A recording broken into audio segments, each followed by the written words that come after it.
नमस्कार, आप देख रहे हैं पद्मेश 24/7। मैं हूं कृष्णा सिंडे। न्यूज बुलेटिन की शुरुआत करते हैं हेडलाइन से।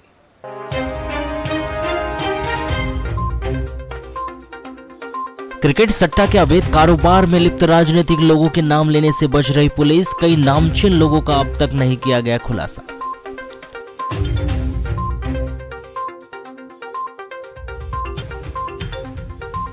वन विभाग में पदस्थ एक स्थायी कर्मचारी की संदिग्ध अवस्था में मौत। गर्रा बस डिपो में थी नाइट ड्यूटी, लेकिन अधिकारी करा रहा था बंगले में काम। परिजनों ने लगाया जानकारी नहीं देने का आरोप।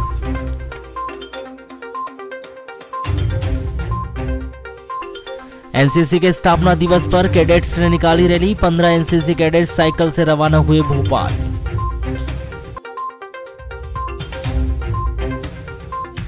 प्रेमी के द्वारा धोखा देने पर युवती ने उठाया था आत्मघाती कदम। नाबालिग युवती को प्रताड़ित कर उसे आत्महत्या करने के लिए उत्प्रेरित करने के आरोप में आरोपी प्रेमी अभिषेक परमाले चित्रगुप्त नगर बालाघाट निवासी गिरफ्तार।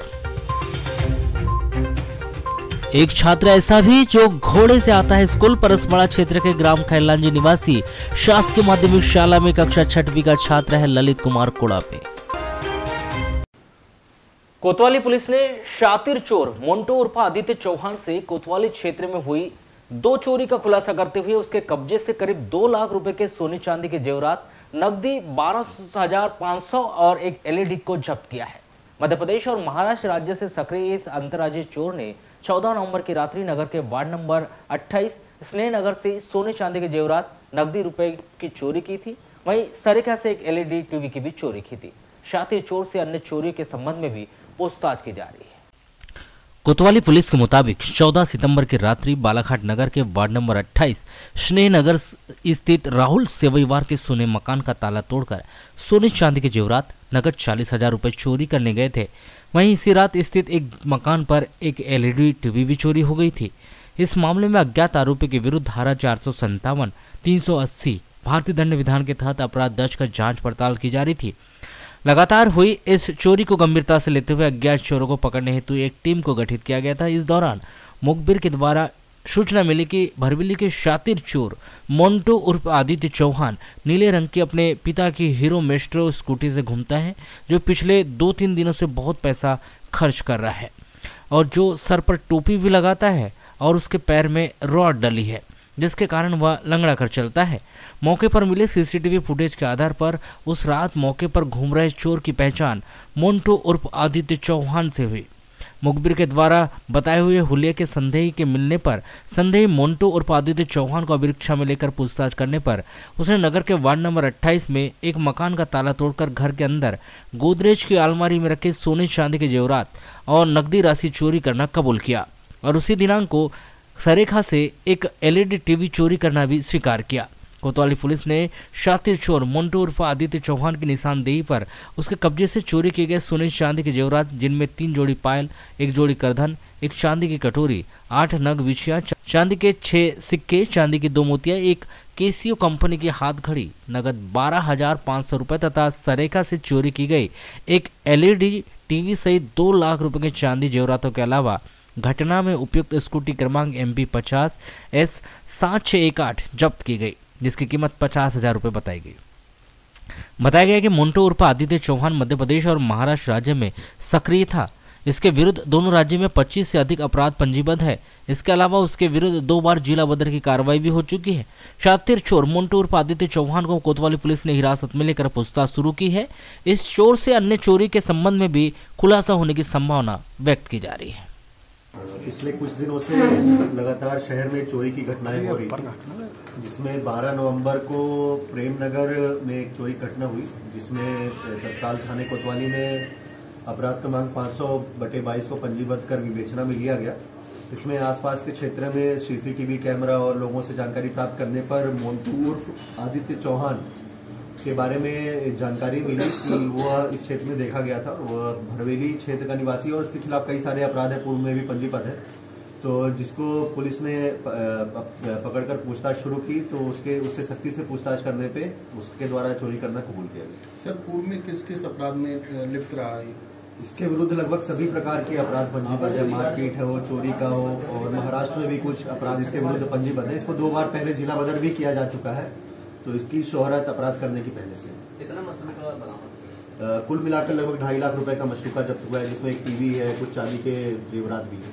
इसके साथ अभी और कोई नाम सामने नहीं है। इसे अकेले रह के चोरी करा था। जो सीसीटीवी फुटेज है उसमें भी अकेले ही दिखा था। अभी एकल चोरी का ही खुलासा है? अभी एक ही है, बाकी जो 2 चोरियां हैं, एक सीसीटीवी जो एलईडी टीवी चोरी हुई थी उसका एक खुलासा है, और एक जो जेवरात है उसका खुलासा है। जेवरात कहाँ से चुराया था? जेवरात प्रेमनगर निवासी एक सेवईवार साहब है, उनके घर से उन्होंने चोरी किया। और टीवी से? टीवी सरेखा से इसने चोरी किया। सर क्या मानता रहती चोरी की वारदात हुई?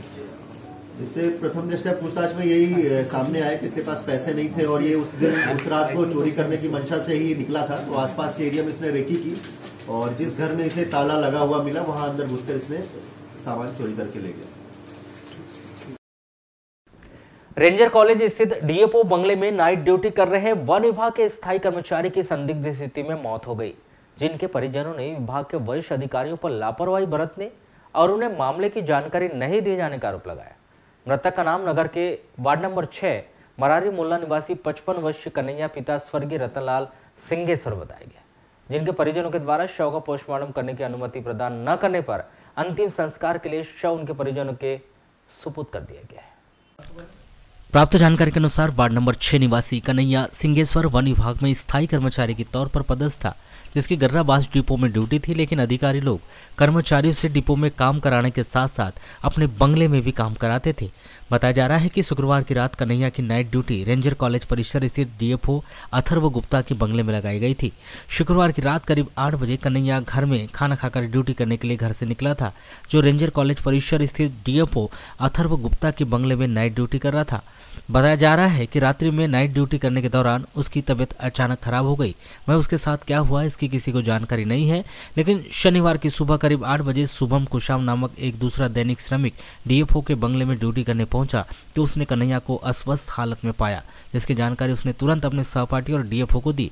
जहां 108 एम्बुलेंस से फोन लगाने पर संपर्क नहीं हो पाया तो डीएफओ की गाड़ी में डालकर कन्हैया को शनिवार की सुबह करीब 9 बजे उपचार के लिए जिला अस्पताल में भर्ती कराया गया, जहां महज 2 घंटे के भीतर ही उसकी संदिग्ध स्थिति में मौत हो गई।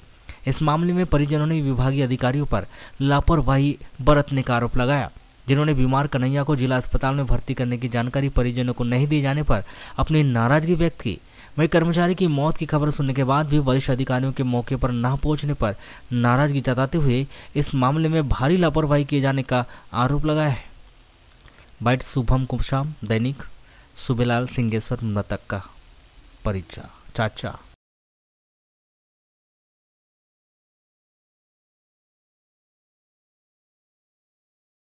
क्या मामला है पूरा? ये मेरा भतीजा था कन्हैया सिंगेश्वर। ये नाइट ड्यूटी करता था बंगले में। ड्यूटी रहती है भी बंगले वो बास डिपो में, लेकिन अधिकारी के यहाँ डिपो के यहाँ नौकरी करता था।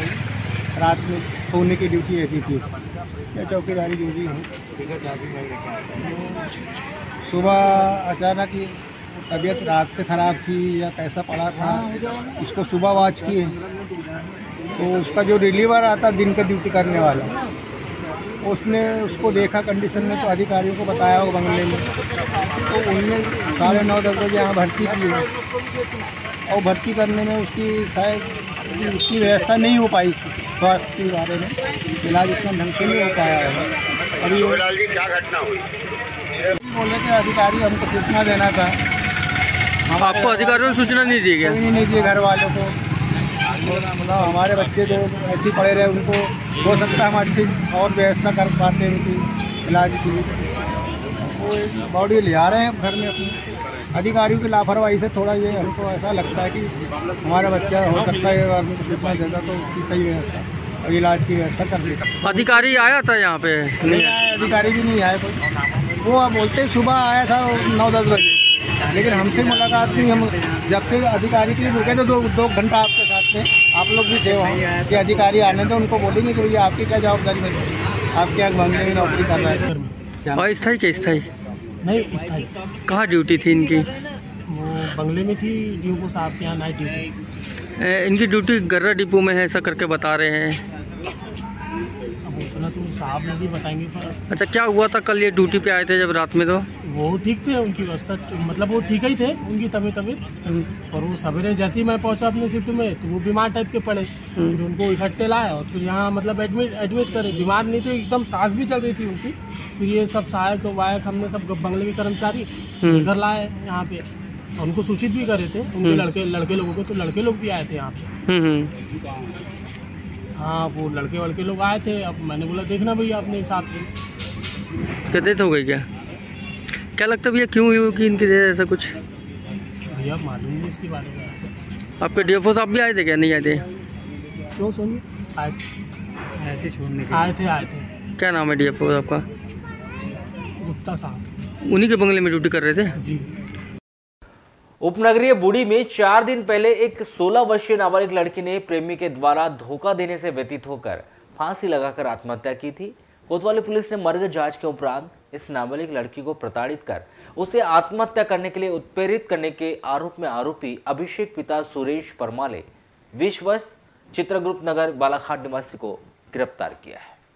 जानकारी के मुताबिक युवक अभिषेक परमाले चित्रगुप्त नगर निवासी महर्षि महेश योगी विश्वविद्यालय जबलपुर से बीकॉम द्वितीय वर्ष की पढ़ाई कर रहा है। पिछले 2 वर्ष से अभिषेक और इस नाबालिग लड़की के बीच प्रेम प्रश्न चल रहा था। हाल ही में लड़की को मालूम हुआ कि अभिषेक का अन्य लड़की के साथ भी प्रेम संबंध चल रहा है। अभिषेक के द्वारा प्रेम में धोखा देने के कारण यह लड़की मानसिक रूप से व्यथित चल रही थी। बताया गया कि 13 नवंबर की रात्रि में इस लड़की और अभिषेक के बीच मोबाइल में विवाद भी हुआ था और लड़की का मोबाइल उसके माता पिता ने अपने पास भी रख लिया था। 14 नवंबर को जब यह लड़की अपने घर में अकेली थी और उसके माता पिता अपनी ड्यूटी पर चले गए थे, तभी इस लड़की ने अभिषेक के द्वारा धोखा देने के कारण मानसिक रूप से व्यतीत होकर अपने घर के कमरे में पंखे में चुनरी से फांसी लगाकर आत्महत्या कर ली थी। कोतवाली में पदस्थ उप निरीक्षक कोमेंद्र गौतम ने मर्ग जांच के दौरान इस लड़की की पोस्टमार्टम रिपोर्ट और परिवार वालों के द्वारा दिए गए बयान के उपरांत इस नाबालिग लड़की को प्रताड़ित कर आत्महत्या करने के लिए उत्प्रेरित करने के आरोप में अभिषेक परमाले 20 वर्ष के विरुद्ध धारा 305 भारतीय दंड विधान और धारा 3(2) अनुसूचित जाति जनजाति अत्याचार निवारण अधिनियम के तहत अपराध दर्ज कर इस अपराध में अभिषेक परमाले को गिरफ्तार कर लिया, जिसे 20 नवंबर को विद्वान अदालत में पेश किया जाएगा। देखिए, 14 तारीख को एक सूचना मिली थी कि एक नाबालिग बालिका अपने घर के अंदर कमरे में पंखे पे लटक के फांसी लगा ली और सूचना पर मर्ग कायम करके जांच में लिया गया था और जांच के दौरान उसके परिजनों के बयान लिए गए, पोस्टमार्टम करवाया गया। पोस्टमार्टम रिपोर्ट और जो तथ्य आए, जो साक्ष्य प्राप्त हुई है, उस आधार पर आरोपी के खिलाफ धारा 305 IPC और एट्रोसिटी के तहत प्रकट प्रतिबद्धता की व्यवस्था में लिया गया। क्या कैसे मारा था ये वाला? एक्चुअली पीड़िता जो नाबालिग मृतिका नाबालिग थी, 15 साल के आसपास की उम्र थी उसकी, और कुछ प्रेम प्रसंग और कुछ ऐसी चीज़ें आई है और उसमें एक लड़का है आरोपी, वो उसके अगेंस्ट कुछ ऐसे एविडेंस आए जिस पर अपराध पंजीबद्ध किया गया। इसमें जी गिरफ्तारी हुई। आरोपी का नाम? अभिषेक परमाले हैं, पिता सुरेश परमाले, और वार्ड नंबर 6 चित्रगुप्त नगर बालाघाट। आज के इस आधुनिक युग में छात्र छात्राएं स्कूल आने जाने के लिए साइकिल, मोटरसाइकिल, स्कूटी आदि वाहनों का उपयोग करते हैं, लेकिन बालाघाट जिले के परसवाड़ा तहसील के ग्राम खैलांजी के कक्षा 6वीं का छात्र ललित कुमार कोड़ा पे स्कूल आने जाने के लिए अपने पुरातन समय के वाहन घोड़े का उपयोग करता है। गरीब परिवार से ताल्लुक रखने वाला ललित शासकीय माध्यमिक शाला खैलांजी में कक्षा 6वीं का छात्र है और वह अपने नाना नानी के घर पर रहकर पढ़ाई कर रहा है। उसके नाना नानी का घर खेत में होने के कारण उसके स्कूल की दूरी 4 किलोमीटर पड़ती है। पढ़ाई करने के लिए वह हर दिन 4 किलोमीटर जाना और 4 किलोमीटर वापस आना छात्र ललित के लिए कठिनाइयों भरा सफर होता था। छात्र ललित पढ़ाई करने और आगे बढ़ने की ललक के कारण वह इस कठिनाई को सुगम बनाना चाहता था। ललित के नाना नानी के पास घोड़ा है। ललित ने इसी घोड़े को स्कूल आने जाने के लिए अपना वाहन बना लिया। ललित हर दिन अपने घोड़े पर सवार होकर बड़ी ही शान से स्कूल जाता। पढ़ाई के दौरान स्कूल के पास के मैदान में वह घोड़े को बांध देता। घोड़ा मैदान में चरते रहता। ललित स्कूल की छुट्टी होने पर वापस घोड़े पर सवार होकर अपने घर के लिए चल देता। आज के इस आधुनिक युग में किसी छात्र को घोड़े पर सवार होकर स्कूल जाते देखना किसी आश्चर्य से कम नहीं है। जब भी कोई व्यक्ति ललित को घोड़े पर स्कूल जाते देखता है तो वह भी चकित हो जाता है। ललित से घोड़े पर स्कूल जाने का कारण पूछा तो ललित ने बिना किसी हिचक के बताया कि पढ़ना है तो कुछ करना ही पड़ेगा, और इस धुन के कारण ही उसने घोड़े को स्कूल आने जाने के लिए अपना वाहन बना लिया। ललित ने बताया कि घोड़े की सवारी कर स्कूल आने जाने का कुछ अलग ही आनंद है। ललित को देखकर तो यही लगता है कि अभावों के बीच में भी खुशियां तलाशी जा सकती है।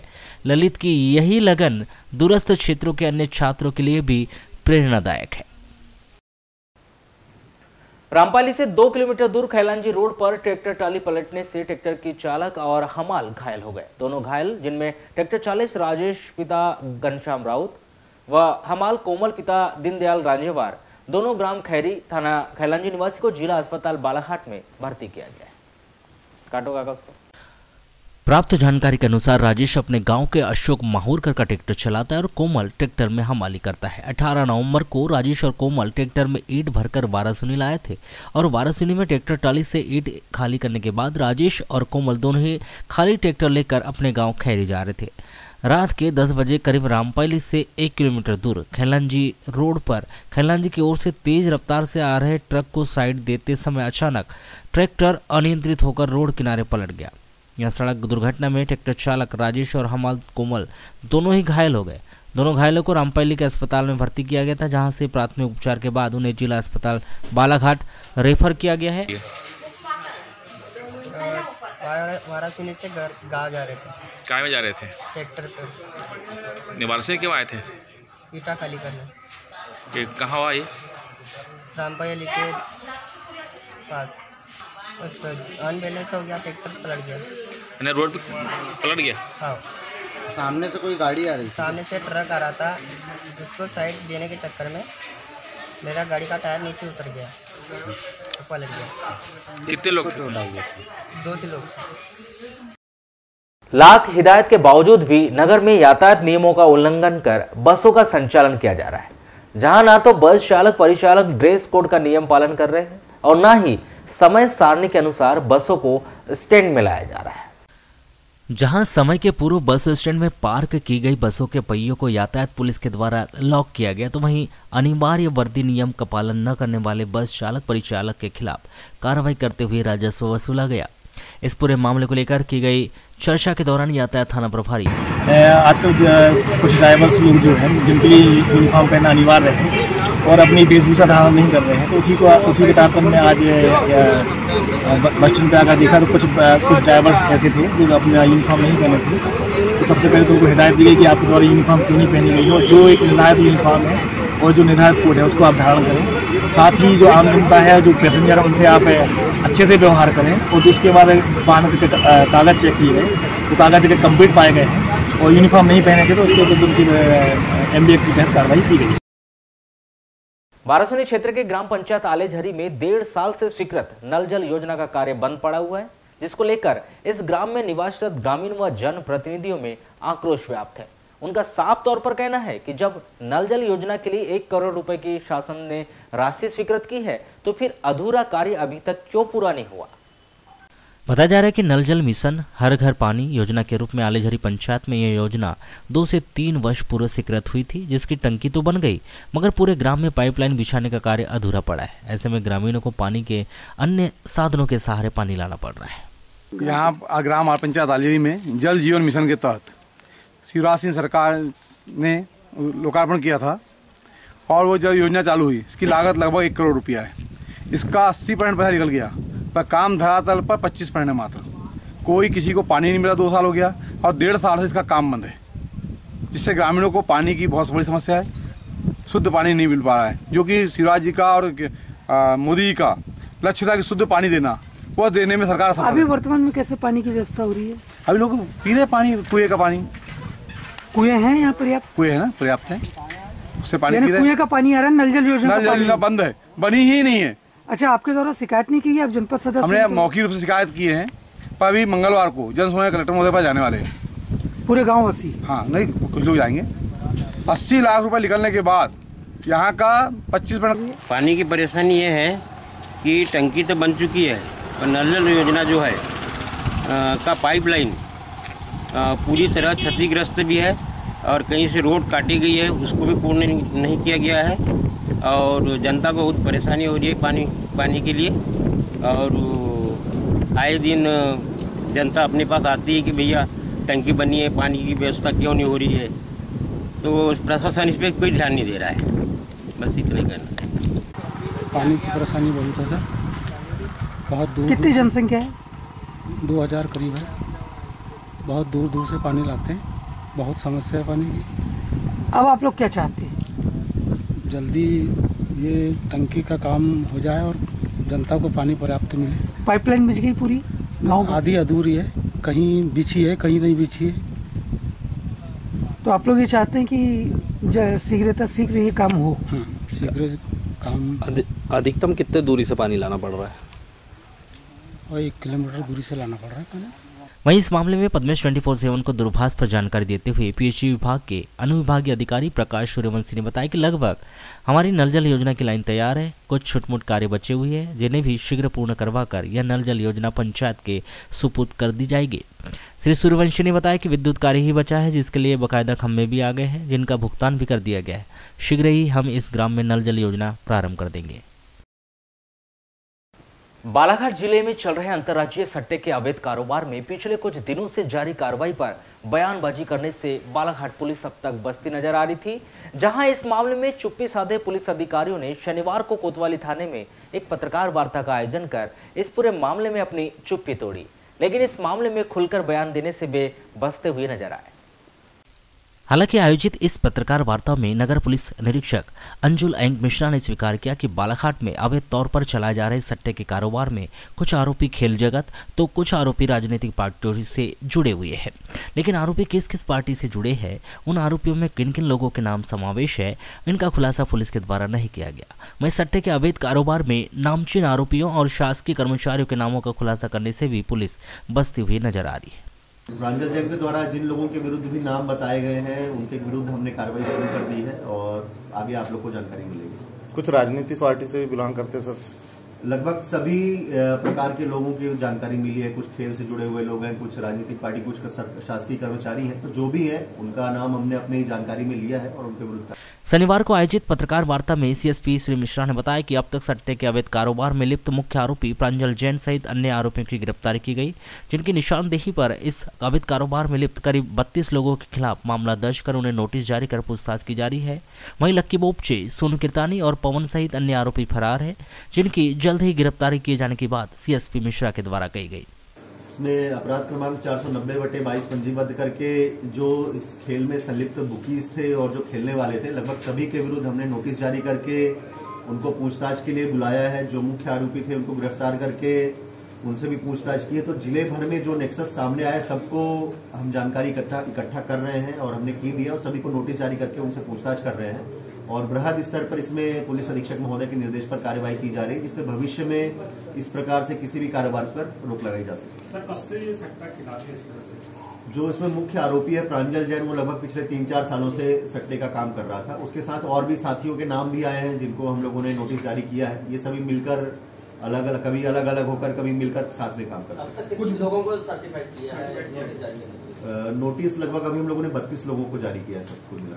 कुछ फरार मिश्रा का भी नाम आया था बताए जा रहे हैं, कुछ फरार बुकी बताए जा रहे हैं। जी, कौन फरार? काफी बुकीज फरार है, जिसमें लकी बोपचे है, सोनू किरतानी है, पमन है और इस प्रकार के और भी लोग हैं जिनकी शोहरत है पहले से सट्टा खिलाने की। उनको भी हम सरगर्मी से तलाश कर रहे हैं और जैसे ही वो मिलेंगे तो उनसे सख्त तरीके से पूछताछ करके उनके ऊपर विरुद्ध भी कार्रवाई करेंगे। बड़े नामों का खुलासा किया प्रांजल जैन, जिसको गिरफ्तार किया गया। बताया जा रहा है कि सट्टे के इस अवैध कारोबार में लिप्त आरोपियों के तार गोंदिया और नागपुर से भी जुड़े हुए हैं। जहां बालाघाट में सट्टे कारोबार मुख्य आरोपी प्रांजल जैन, तो वहीं गोंदिया का मुख्य आरोपी अंकित मेंढे बताया गया है। एक जानकारी के अनुसार आरोपियों ने पहले तो आईपीएल से सट्टे खिलाने की शुरुआत की थी, लेकिन धीरे धीरे आरोपियों के द्वारा लगभग सभी मैचों में सट्टा लगाने का अवैध कारोबार शुरू कर दिया गया, जिसके तार बालाघाट से गोंदिया और गोंदिया से नागपुर तक जुड़े हुए हैं। शुरुआत तो इन्होंने आईपीएल से की थी, बट धीरे धीरे करके जितने भी क्रिकेट मैचेस होते थे इस प्रकार के, सभी में ये लोग बेट्स लगवाने लगे थे। जो इनके परमानेंट ग्राहक थे, चाहे कोई भी मैच हो, बिग बैश हो, आईपीएल हो, वर्ल्ड कप हो, इनफैक्ट छोटी मोटी लीग भी जिनका ऑनलाइन इनको जानकारी मिलती थी, उसमें भी ये सट्टे का काम करते थे। किस तरह से इनकी लिंक हो रही थी? ये सभी इनका लिंक जो है मुख्य रूप से हमें गोंदिया और नागपुर तरफ से समझ में आया। जब इनसे ऊपर का काम इनसे हो जाता था तो ये गोंदिया और नागपुर शेष राशि को रिफर कर देते थे, वहां उनसे सपोर्ट लेकर यहाँ काम करते थे। यहाँ कोई बुकिंग मतलब की होती थी, बुकिंग जो ऐसा कोई पर्टिकुलर नाम आया वो सामने जिनके माध्यम से पूरे चैनल जुड़ी हुई। एक हमने जो अपराध पंजीबद्ध किया है उसमें अंकित मेढे नाम का आरोपी जो है, जो गोंदिया निवासी है, वो इन सब का एक तरह से सरगना टाइप से था, जो इनको ऊपर का सपोर्ट करता था। अगर ये राशि उससे ज्यादा उनको खिलाना होता था तो वो उससे राशि लेकर आगे का काम करते थे। सट्टे के इस अवैध कारोबार में भले ही पुलिस ने अपनी चुप्पी तोड़ दी, लेकिन अब भी ऐसे कई नाम हैं जिसे उगलने में पुलिस अब भी बसते हुए नजर आ रही है। अब देखना यह दिलचस्प होगा कि सट्टे के इस अवैध कारोबार में लिप्त राजनीतिक दलों से जुड़े लोग, खेल जगत से जुड़े लोग, नामचीन व्यापारी और शासकीय कर्मचारियों के नामों पर पुलिस अपनी चुप्पी कब तोड़ती है। वहीं देखना यह भी दिलचस्प होगा कि पुलिस इन नामचीन लोगों के नाम सार्वजनिक करती भी है या नहीं। बहरहाल पुलिस के द्वारा इस मामले में आगे क्या कार्रवाई की जाती है और आगे क्या क्या खुलासे किए जाते हैं, यह तो आने वाला वक्त ही बताएगा। मध्य प्रदेश के विद्युत कंपनियों में कार्यरत सभी आउटसोर्स कर्मचारियों का विभागीय संविलियन किए जाने, संविदा अधिकारियों कर्मचारियों को नियमित करने और उनके वेतन बढ़ाए जाने की प्रमुख मांग को लेकर शनिवार को मध्य प्रदेश विद्युत अधिकारी कर्मचारी कल्याण संघ ने अधीक्षण अभियंता कार्यालय पहुंचकर एक ज्ञापन सौंपा है। जहां ज्ञापन सौंपने के दौरान संघ के पदाधिकारियों ने अपनी मांगों को लेकर जमकर नारेबाजी करते हुए वर्षों से लंबित उनकी सभी मांगों को यथाशीघ्र पूरे किए जाने की गुहार लगाई, जिसमें उन्होंने मांग पूरी न होने पर 18 दिसंबर से अनिश्चितकालीन हड़ताल किए जाने की चेतावनी दी। बताया जा रहा है कि पूरे प्रदेश में करीब 45,000 से अधिक संविदा अधिकारी कर्मचारी ऐसे हैं जिन्हें अब तक नियमित नहीं किया गया। वहीं भारतीय जनता पार्टी जनसंकल्प 2013 में विद्युत कंपनियों में कार्यरत समस्त संविदा अधिकारियों कर्मचारियों के नियमितीकरण किए जाने और आउटसोर्स कर्मचारियों के संविलियन का स्पष्ट उल्लेख किया गया था, लेकिन करीब 10 वर्ष बीत जाने के बावजूद भी भाजपा का जन संकल्प पूरा नहीं हो पाया, जिस पर अपना आक्रोश जताते हुए मध्य प्रदेश विद्युत अधिकारी कर्मचारी कल्याण संघ के पदाधिकारियों ने ज्ञापन सौंपा है, जिसमें उन्होंने वर्षों से लंबित उनकी मांगों को यथाशीघ्र ही पूरे किए जाने की गुहार लगाते हुए जल्द से जल्द मांग पूरी न होने पर 18 दिसंबर से अनिश्चितकालीन हड़ताल शुरू किए जाने की चेतावनी दी है। हमारी सर दो प्रमुख मांगे हैं, संविदा अधिकारी कर्मचारियों का नियमितीकरण और आउटसोर्स कर्मचारियों का विभागीय स्तर पर पॉलिसी बनाकर संविलियन और उनका न्यूनतम वेतन अधिनियम 1948 की धारा 3 के तहत वेतन वृद्धि। किसको सौंपा ज्ञापन आपने आज? अभी यहाँ पर सर अधीक्षण